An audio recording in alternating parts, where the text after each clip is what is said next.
നമസ്കാരം. മലയാളി വാർത്ത ഇൻസൈഡിലേക്ക് സ്വാഗതം. രാഹുലിനെ കസ്റ്റഡിയിലെടുക്കാനുള്ള അവസാന നീക്കങ്ങളിലാണ് ഇപ്പോൾ അന്വേഷണ സംഘം. രാഹുൽ മാങ്കൂട്ടത്തിലിനെ ബംഗളൂരുവിലെത്തിച്ച ഡ്രൈവറെ ഇപ്പോൾ കസ്റ്റഡിയിലെടുത്തു. ബംഗളൂരുവിൽ നിന്ന് ഒരു മലയാളി ഹോട്ടൽ ഉടമയെയും കസ്റ്റഡിയിലെടുത്തു. എന്നാൽ തനിക്ക് രാഹുലുമായി ഒരുവിധ ബന്ധമില്ലെന്നും രാഹുൽ ആരാണ് എന്ന് തനിക്കറിയില്ലെന്നും ബംഗളൂരുവിൽ എത്തിക്കുക മാത്രമാണ് താൻ ചെയ്തതെന്നും ഡ്രൈവർ മൊഴി കൊടുത്തു. ഡ്രൈവറിൽ നിന്ന് കിട്ടിയ വിവരങ്ങളനുസരിച്ച് പോലീസ് പെട്ടെന്ന് തന്നെ പലയിടങ്ങൾ കേന്ദ്രീകരിച്ച് പരിശോധന നടത്തി. എന്നാൽ പോലീസിനെ കബളിപ്പിക്കുകയായിരുന്നു ഡ്രൈവറുടെ ലക്ഷ്യമെന്ന് പിന്നീട് പോലീസ് സംഘം തിരിച്ചറിഞ്ഞു. ഹോട്ടൽ ഉടമയ്ക്ക് രാഹുലിനെ സംബന്ധിച്ച് മറ്റു വിവരങ്ങളൊന്നുമില്ല. ഇതിനിടയിൽ മലയാളി സുഹൃത്തുക്കളെയെല്ലാം ഉപേക്ഷിച്ച് ഇപ്പോൾ കന്നഡക്കാർക്കൊപ്പമാണ് രാഹുലിൻ്റെ നീക്കം. 8 ഫോണുകൾ പോലീസ് തിരിച്ചറിഞ്ഞു. ഈ ഫോണുകളുടെ ലൊക്കേഷനുകൾ ഇപ്പോൾ വിവിധ ഇടങ്ങളിലാണ്. 8 ഫോണുകൾ മാറി മാറി രാഹുൽ മാങ്കൂട്ടത്തിൽ ഉപയോഗിച്ചുവെന്നാണ് പോലീസ് സംഘം കണക്കുകൂട്ടുന്നത്. അതിവിദഗ്ധമായി രാഹുൽ പോലീസ് സംഘത്തെ കബളിപ്പിച്ച് ഇപ്പോൾ ബംഗളൂരുവിൻ്റെ ഉൾപ്രദേശങ്ങളിലാണ് കഴിയുന്നത്. 8ാം ദിവസവും രാഹുൽ മാങ്കൂട്ടം ഒളിയിടത്തിൽ തന്നെ തുടരുന്നു. രാഹുൽ മാങ്കൂട്ടത്തിൻ്റെ അവസാന ലൊക്കേഷൻ സുള്ളിയിലാണ് എന്ന് പോലീസ് സംഘം കണ്ടെത്തി. ഇതോടെ കേരള കർണാടക അതിർത്തിയിൽ അതിശക്തമായ തിരച്ചിലുകൾ ആരംഭിച്ചു. വനപ്രദേശങ്ങൾ കേന്ദ്രീകരിച്ചും പോലീസ് സംഘം തമിഴ്നാട് വനം വകുപ്പിൻ്റെ സഹായത്തോടെ പരിശോധനകൾ തുടരുന്നു. കോടതി വിധിക്ക് മുൻപ് ഏതു വിധേനയും രാഹുലിനെ അറസ്റ്റ് ചെയ്യണമെന്ന് അന്ത്യശാസനം നൽകിയിരുന്നു പോലീസ് സംഘത്തിന്. കേരള പോലീസിന് ഇത് വലിയ നാണക്കേടുണ്ടാക്കുന്നു എന്നാണ് സംസ്ഥാന ഭരണകൂടം കണക്കുകൂട്ടുന്നത്. CPMൻ്റെ ഭാഗത്തു നിന്നും അതിശക്തമായ സമ്മർദ്ദങ്ങൾ. എന്നാൽ രാഹുലിനെ കണ്ടെത്താൻ കഴിയുന്നില്ല എന്ന് മാത്രമല്ല, രാഹുൽ പെട്ടെന്ന് തന്നെ ഒളിയിടങ്ങൾ മാറ്റിക്കൊണ്ടിരിക്കുന്നു. ഇന്നലെ വൈകിട്ടോടെ രാഹുൽ മാങ്കൂട്ടത്തിൽ പിടിയിലായി എന്ന അഭ്യൂഹങ്ങൾ വ്യാപകമായി പ്രചരിച്ചിരുന്നു. കേരള കർണാടക അതിർത്തിയിൽ വച്ച് രാഹുലിനെ പിടികൂടി എന്ന തലത്തിലായിരുന്നു വാർത്തകൾ.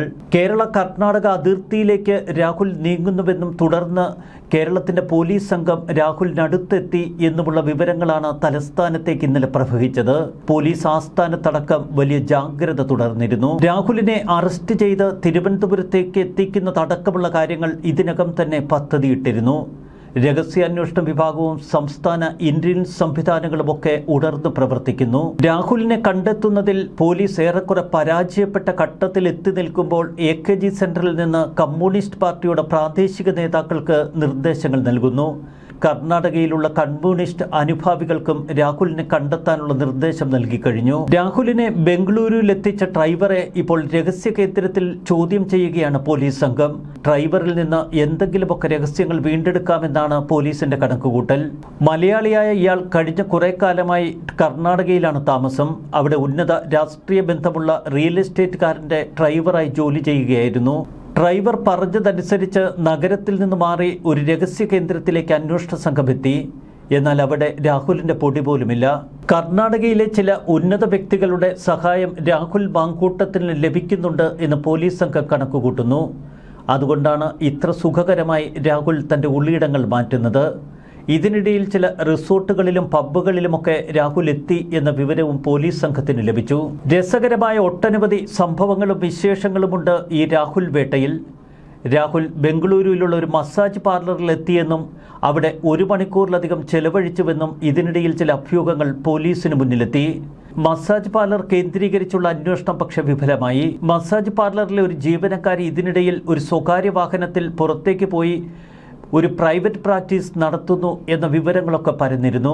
മലയാളിയായ ഡ്രൈവർ ജോസിനെയാണ് പോലീസ് സംഘം കസ്റ്റഡിയിലെടുത്തിരിക്കുന്നത്. ജോസിൽ നിന്ന് നിർണായക വിവരങ്ങൾ എന്തെങ്കിലും ലഭിക്കും എന്ന അവസാന പ്രതീക്ഷയിലാണ് അന്വേഷണ സംഘം. ഏകദേശം 5ഓളം കാറുകൾ മാറി മാറി രാഹുൽ മാങ്കൂട്ടം ഉപയോഗിച്ചു. ഇവയിൽ 3 എണ്ണം ഇതിനകം തന്നെ പോലീസ് കണ്ടെത്തി കഴിഞ്ഞു.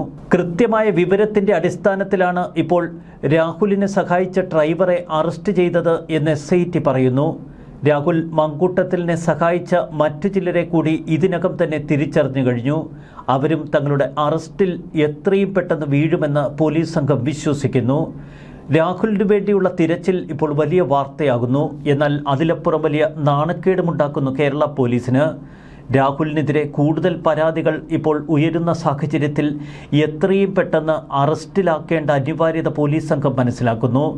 രാഹുൽ അറസ്റ്റിലായാൽ പിന്നീട് പോലീസ് കസ്റ്റഡിയിലായാൽ അത് പുതിയ പരാതികളുമായി യുവതികൾ രംഗത്തെത്താൻ സഹായിക്കുമെന്നാണ് ഭരണകൂടത്തിൻ്റെ കണക്കുകൂട്ടൽ. ഇപ്പോൾ നിലവിലുള്ള 2 പരാതികളും ദുർബലമാണ് എന്നത് സർക്കാരിനെ കുഴയ്ക്കുന്നു. ഈ പരാതികളിൽ നിന്ന് നിയമത്തിൻ്റെ പഴുതിലൂടെ രാഹുൽ രക്ഷപ്പെട്ടാൽ അത് ഭരണ സംവിധാനങ്ങൾക്ക് തിരിച്ചടിയാകും. കോൺഗ്രസ് സംഘടനയെ സംബന്ധിച്ചും ഇത് വലിയ വെല്ലുവിളി ഉയർത്തുന്നു. രാഹുലിനെതിരെ ഏറ്റവും ഒടുവിൽ രംഗത്ത് വന്നിരിക്കുന്നത് ഇപ്പോൾ KPCCയുടെ ഭാരവാഹിത്വമുള്ള ഒരു വനിതാ നേതാവാണ് ഷഹനാസ്.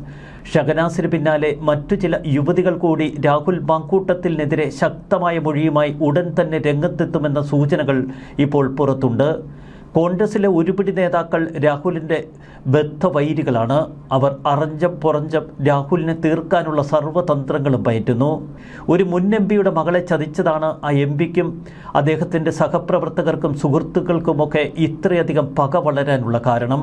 തിരുവനന്തപുരം ജില്ലാ സെഷൻസ് കോടതിയിൽ ഇന്ന് രാവിലെയും ചില വാദങ്ങൾ തുടർന്നു. ഇന്നലെ അതിശക്തമായ വാദമുഖമാണ് രാഹുൽ മാങ്കൂട്ടത്തിൻ്റെ അഭിഭാഷകൻ കോടതിയിൽ ഉയർത്തിയത്. അതിന് പിന്നാലെ മറ്റു ചില എതിർപ്പുകളുമായി പ്രോസിക്യൂഷൻ രംഗത്തെത്തി. വാദം നടക്കുന്നതിനിടയിൽ രാഹുൽ മാങ്കൂട്ടത്തിനെതിരെ ഒരു പുതിയ FIR രജിസ്റ്റർ ചെയ്ത കാര്യം കോടതിയുടെ ശ്രദ്ധയിൽ പ്രോസിക്യൂഷൻ പെടുത്തി. അതിൻ്റെ വിശദാംശങ്ങൾ സമർപ്പിക്കാൻ കോടതി ആവശ്യപ്പെട്ടു. കൂടുതൽ വിവരങ്ങൾ തൊട്ടടുത്ത ദിവസം കോടതിക്ക് മുൻപാകെ ഹാജരാക്കാം എന്നായി പ്രോസിക്യൂഷൻ. ഇതിനെ തുടർന്ന് ഇന്ന് രാവിലെയും കോടതിയിൽ വാദമുയർന്നു. രാഹുൽ മാങ്കൂട്ടത്തിൻ്റെ ജാമ്യം ഏറെക്കുറെ ഉറപ്പുവരുത്തുന്ന ഘടകമായിരുന്നു ഗർഭഛിദ്രം സംബന്ധിച്ച വാദമുഖം. ഗർഭഛിദ്രം സ്വമേധയാ യുവതി നടത്തി എന്നതായിരുന്നു രാഹുൽ മാങ്കൂട്ടത്തിൻ്റെ അഭിഭാഷകൻ കോടതിയിൽ വാദിച്ചത്. എന്നാൽ പ്രോസിക്യൂഷൻ ഇപ്പോൾ ഒരു പുതിയ മറുവാദവുമായി കളത്തിലിറങ്ങി. ആദ്യം കൊടുത്ത മൊഴികളിലൊന്നും യുവതി പറയാത്ത ഒരു ഭാഗമാണ് ഇപ്പോൾ പുതുതായി കോടതിയിൽ പ്രോസിക്യൂഷൻ ഉയർത്തുന്നത്. എന്തുകൊണ്ട് ഗർഭഛിദ്രം നടത്തി എന്നതിൻ്റെ ഒരു വിശദീകരണം. രാഹുൽ പരാതിക്കാരിയുടെ ഫ്ളാറ്റിലെത്തി അതിൻ്റെ മുകൾ നിലയിൽ നിന്ന് താൻ താഴേക്ക് ചാടുമെന്ന് പറഞ്ഞ് പരാതിക്കാരിയെ ഭയപ്പെടുത്തി. ഗർഭഛിദ്രത്തിന് നിർബന്ധിക്കുകയും ഗർഭഛിദ്രത്തിന് തയ്യാറല്ലെങ്കിൽ താൻ ജീവനൊടുക്കുമെന്ന് രാഹുൽ പ്രഖ്യാപിക്കുകയും ചെയ്തു. രാഹുൽ ആത്മഹത്യ ചെയ്യുമോ എന്ന് താൻ ഭയന്നുപോയെന്നും ഒടുവിൽ ഗർഭഛിദ്രത്തിന് വിധേയമാകാം എന്ന് സമ്മതിച്ചുവെന്നുമാണ് ഇപ്പോൾ പ്രോസിക്യൂഷൻ ഉയർത്തുന്ന വാദം. അതിജീവിതയുടെ മൊഴി പോലീസിന് ലഭിച്ചു എന്നാണ് ഇപ്പോൾ പ്രോസിക്യൂഷൻ പറയുന്നത്.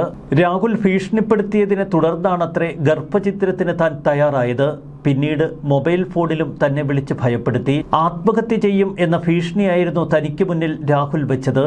ആ ഭീഷണിക്ക് മുന്നിൽ താൻ തളർന്നുപോയി എന്നും ഗർഭഛിദ്രത്തിന് സമ്മതിച്ചുവെന്നും യുവതി പറയുന്നു. ചുരുക്കത്തിൽ സ്വമേധയാ സമ്മതിച്ചതല്ല, അതിശക്തമായ സമ്മർദ്ദത്തിനൊടുവിലാണ് ഗർഭഛിദ്രത്തിന് താൻ വഴങ്ങിയത് എന്ന് യുവതി വാദിക്കുന്നു. കൃത്യമായ തെളിവുകൾ രാഹുലിനെതിരെ ഉണ്ടെന്നും രാഹുലിൻ്റെ പെൺവേട്ടകൾ ഇപ്പോൾ മാധ്യമങ്ങളിൽ വലിയ വാർത്തയാണെന്നും പ്രോസിക്യൂഷൻ കോടതിയെ ഓർമ്മപ്പെടുത്തി. നിരവധി പരാതികൾ ഇനിയും വരുമെന്നും പ്രോസിക്യൂഷൻ കോടതിയിൽ വാദിച്ചു. തൻ്റെ രാഷ്ട്രീയ ഭാവിയെ ബാധിക്കുമെന്ന് പറഞ്ഞായിരുന്നു രാഹുൽ പെൺകുട്ടിയെ ഗർഭഛിദ്രത്തിന് നിർബന്ധിച്ചത് എന്ന് പ്രോസിക്യൂഷൻ വാദിച്ചു. പുതിയ തെളിവുകളിൽ വാദം കേട്ടതിന് ശേഷം വിധി പറയാമെന്നാണ് കോടതി പറഞ്ഞത്. പോലീസ് സംഘത്തിൻ്റെ ഓരോ നീക്കങ്ങളും മറുവശത്ത് രാഹുലിന് ചോർന്നു കിട്ടുന്നു. അന്വേഷണ സംഘത്തിലെ ചില ഉദ്യോഗസ്ഥർ രാഹുൽ മാങ്കൂട്ടത്തിന് വിവരങ്ങൾ കൈമാറുന്നുവെന്നാണ് ഇപ്പോൾ പോലീസ് സംശയിക്കുന്നത്. നേരത്തെ ഭരണകൂടം ഇക്കാര്യങ്ങളിൽ തികഞ്ഞ ജാഗ്രത പുലർത്തണമെന്ന് അന്വേഷണ സംഘ തലവനോട് ആവശ്യപ്പെട്ടിരുന്നു. ബംഗളൂരു കെമ്പഗൌഡയിലെ ഒരു ഹോട്ടലിൽ രാഹുൽ എത്തി എന്ന കൃത്യമായ വിവരത്തിൻ്റെ അടിസ്ഥാനത്തിലായിരുന്നു സ്ഥലം വളഞ്ഞത് പോലീസ് സംഘം. എന്നാൽ പോലീസ് അവിടെ എത്തുമ്പോൾ രാഹുലിൻ്റെ ഡ്രൈവറെ മാത്രമാണ് പിടികിട്ടിയത്. ഒപ്പം ഹോട്ടൽ ഉടമയും കസ്റ്റഡിയിലെടുത്തു. ഡ്രൈവറോട് രാഹുൽ എവിടെ എന്ന് ചോദിച്ചപ്പോൾ താൻ അവിടെ എത്തിച്ചു. പിന്നീട് രാഹുൽ മറ്റൊരു രഹസ്യകേന്ദ്രത്തിലേക്ക് മാറി എന്ന മൊഴി. രഹസ്യകേന്ദ്രത്തിലുമില്ല. അപ്പോൾ കൃത്യമായ വിവരങ്ങൾ തങ്ങളുടെ കൂട്ടത്തിൽ നിന്ന് തന്നെ ചോരുന്നു എന്ന് അന്വേഷണ സംഘം മനസ്സിലാക്കി. അറസ്റ്റ് ഒഴിവാക്കാൻ ഒളിവിൽ കഴിയുകയാണ് രാഹുൽ മാങ്കൂട്ടം. എന്നാൽ ഏതു വിധേനയും അറസ്റ്റ് ചെയ്ത് കേരളത്തിലെത്തിച്ചാൽ അത് വലിയ വാർത്തകൾക്കിടവരുമെന്നും തദ്ദേശഭരണ തെരഞ്ഞെടുപ്പിലടക്കം LDFന് ഗുണം ചെയ്യുമെന്നും CPM കരുതുന്നു. രാഹുലിനെ കണ്ടെത്താൻ ചില പ്രാദേശിക കോൺഗ്രസ് നേതാക്കളോട് കേരളത്തിലെ ചില കോൺഗ്രസ് നേതാക്കളും ആവശ്യപ്പെട്ടു കഴിഞ്ഞു. കോൺഗ്രസും CPMും BJPയും ഒക്കെ രാഹുലിനെ പിടിക്കാൻ ഒരുമിച്ച് നീങ്ങുന്ന കാഴ്ച. യാതൊരു വിധത്തിലും ഇനി വിവരം ചോരരുത് എന്നും രാഹുലിനെ അറസ്റ്റ് ചെയ്താലല്ലാതെ വിശ്രമിക്കരുത് എന്നും നിർദ്ദേശം നൽകിയിരിക്കുകയാണ് പോലീസ് സംഘത്തിന്. പോലീസിന്റെ പഴുതടച്ച നീക്കങ്ങളിൽ രാഹുൽ പിടിയിലാകുമോ ഇല്ലയോ, അതായിരുന്നു ഏറ്റവും വലിയ കൗതുകം ഇന്ന് ഉച്ചവരെയുള്ള സമയങ്ങളിൽ. ന്യൂസ് ഡെസ്ക് മലയാളി വാർത്ത ഇൻസൈഡ്.